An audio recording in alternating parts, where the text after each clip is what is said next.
maior desafio é você liberar recursos. Acho que é uma coisa assim, você tem bastante recurso, mas percebe que ele fica parado no sistema burocrático, né? Acho que a gente precisa melhorar isso a nível de Brasil.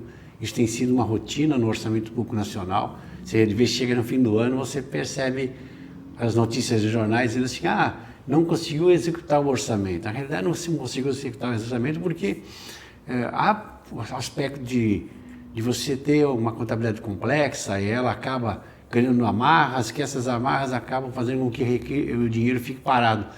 Na última reunião do FEIDRO, eu falei que a gente enriquecia bancos, porque na verdade o banco fica lá ganhando o dinheiro que está no fundo, né, aplicando e pagando 10%, 12%, mas emprestando a 50%, 100%. Né? Então, na verdade, nós estamos usando dinheiro público para os bancos ganharem dinheiro. A gente tem que achar uma maneira. Tem recursos que às vezes foram alocados para obras que as prefeituras não conseguiram fazer no tempo hábil a documentação. Aí pede prorrogação, e vai de prorrogação em prorrogação, o dinheiro está lá parado. Depois anula, aí esse recurso fica preso também lá na burocracia estatal. Então a gente precisa superar isso para agilizar os investimentos necessários.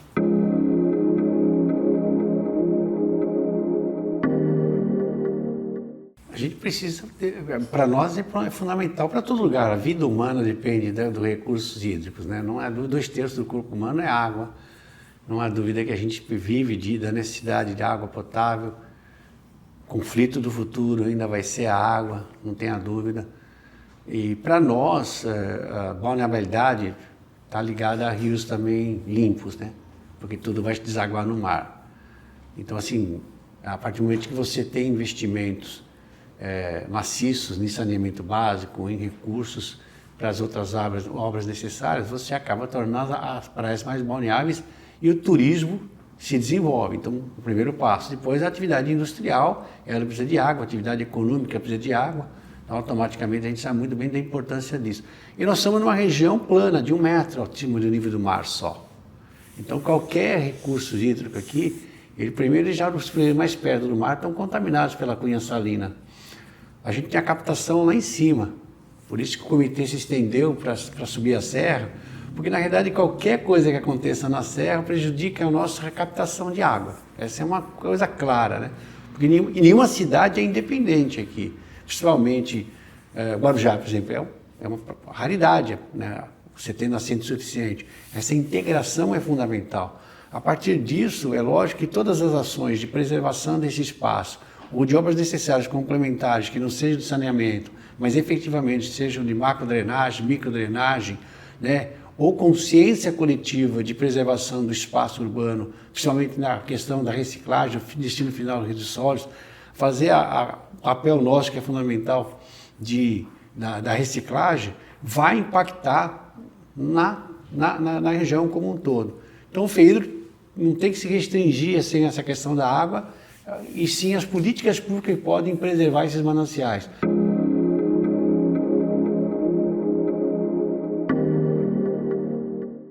A primeira questão é assim, você ter consciência, um consumo consciente, um consumo de cidadania, onde você não tem o desperdício. E você ser um fiscal do desperdício. Fiscal no sentido de, viu ali um tubo vazando,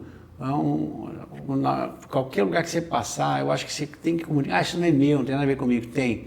Lá na frente, um dia que você não tiver água potável para beber, sentir sede, você vai lembrar talvez daquilo que você não fez lá atrás, e na questão de agir nesse aspecto. Então, acho que o que a gente chama de desperdício é vazamento, né? Sempre em algum lugar. Nós temos hoje milhares de milhões de quilômetros quadrados de extensão de rede, espalhadas por essas quase 2 milhões de pessoas que moram nesse território.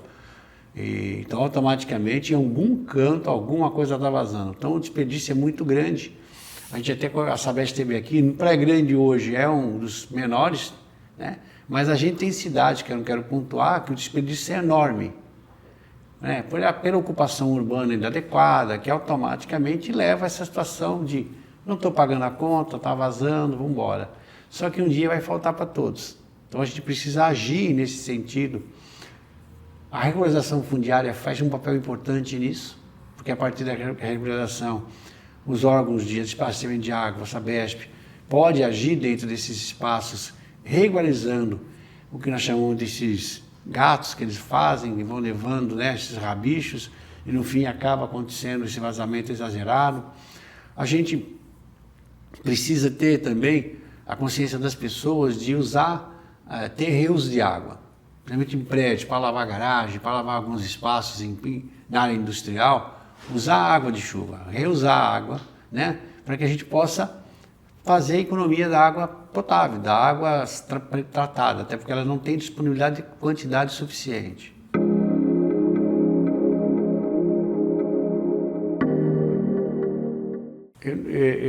Eu acho que a unidade metropolitana é fundamental, né?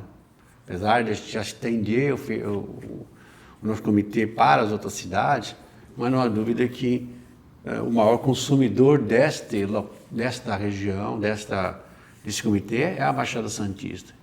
Mas precisa ter uma consciência de que é importante a participação de todos, né, nessa coisa. Não só os atores principais, que são as prefeituras, mas também os atores do setor civil.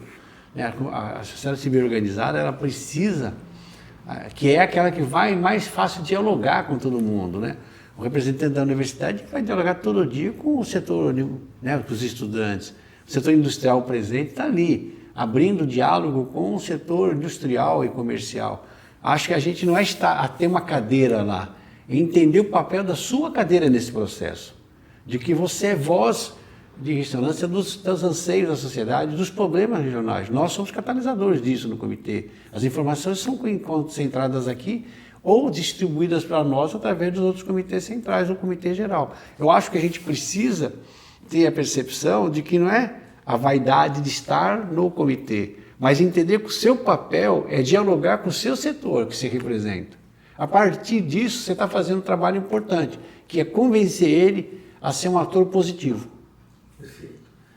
Prefeito, que marca o senhor pretende deixar na presidência do comitê nessa gestão?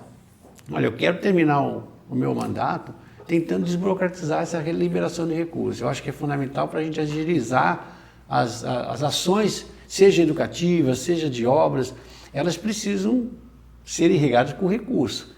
Eu volto a repetir, eu não fico satisfeito em ver que quem ganha dinheiro com o fundo é o banco, não é a sociedade.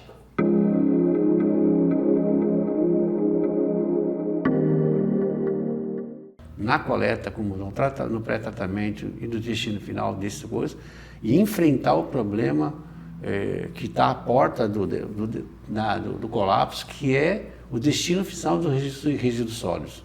Isso cria um dano ambiental muito grande. A gente sabe que o Sítio das Neves tem mais 4 anos de sobrevida, 5.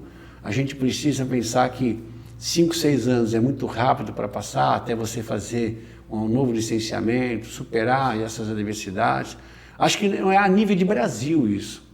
Eu vejo na COP agora a gente discutir, mas eu ia pensando, né, o quanto nós não estamos ajudando as prefeituras, né, que são as que mais perto, as que são responsáveis pela coleta, pelo destino final, a superar essa adversidade. Não é às vezes falta de vontade, mas as comunidades pequenas, elas não têm condições de fazer uma usina de tratamento, elas não têm condições de fazer um adequado destino. E acaba se criando a somatória disso um desastre nacional. Então a gente vai para um encontro desse discutir, né, o planeta, mas aí eu pergunto assim, 40% a 50% de tudo que nós geramos de lixo, 800 gramas por dia cada cidadão, pode ser reciclado. Quanto isso representa de CO2 na atmosfera? Quanto isso representa de extração de matéria-prima para refabricar produtos? Se eu posso refazer, eu vou reaproveitar. Quanto eu gasto de energia para fazer alumínio, se eu não recebo, e por que eu não posso reciclar? Então, na realidade, às vezes a gente vira um viés de um problema aqui, mas esquece o estrago que está fazendo, porque, eu volto a repetir, 800 gramas por dia, onde no mínimo 320 poderia ser de reciclagem. Calcula o impacto disso na economia do país, no meio ambiente desse país. E não é diferente nesses 2 milhões de pessoas que moram nessa região.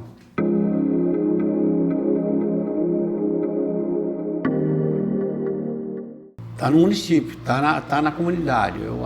O cidadão vive no território, é no território que você tem que enfrentar. A somatória da solução em cada território é a somatória da solução do seu estado, do seu país e desse mundo. Quando eu falo, quero cutucar nessa questão da reciclagem, porque é uma coisa que me incomoda muito, porque se eu estou extraindo mais petróleo para produzir mais matéria-prima, para eu fazer mais produtos, quantas milhões ou bilhões de toneladas por dia nós descartamos de plástico, com grave ameaça. A gente hoje tem ilhas em alto mar, né, de plástico. A gente tem fauna com plástico atravessado na garganta. E a gente então prejudica eles que são indefesos, a gente cria uma situação adversa. No entanto, a gente podia estar fazendo um trabalho maravilhoso, reaproveitando para extrair menos petróleo. E a mesma coisa vale para a energia. O alumínio precisa de energia, precisa gerar essa energia, vai usar água para gerar essa energia também, não há dúvida disso, né? Vai impactar. E aí você pega aí em todas as áreas que você olhar, papel usa muita água, então a gente poderia economizar muito se a gente reaproveitar produtos. E a gente não está fazendo esse papel. Por isso a gente fica lá na COP20, como se a gente quisesse que o setor produtivo parasse. A gente não quer que ele pare, mas a gente precisa dele para gerar emprego. A gente quer que ele tenha uma extração racional, um uso racional de matérias-primas reaproveitáveis, para que a gente possa virar um pouco da página do aquecimento global. É isso.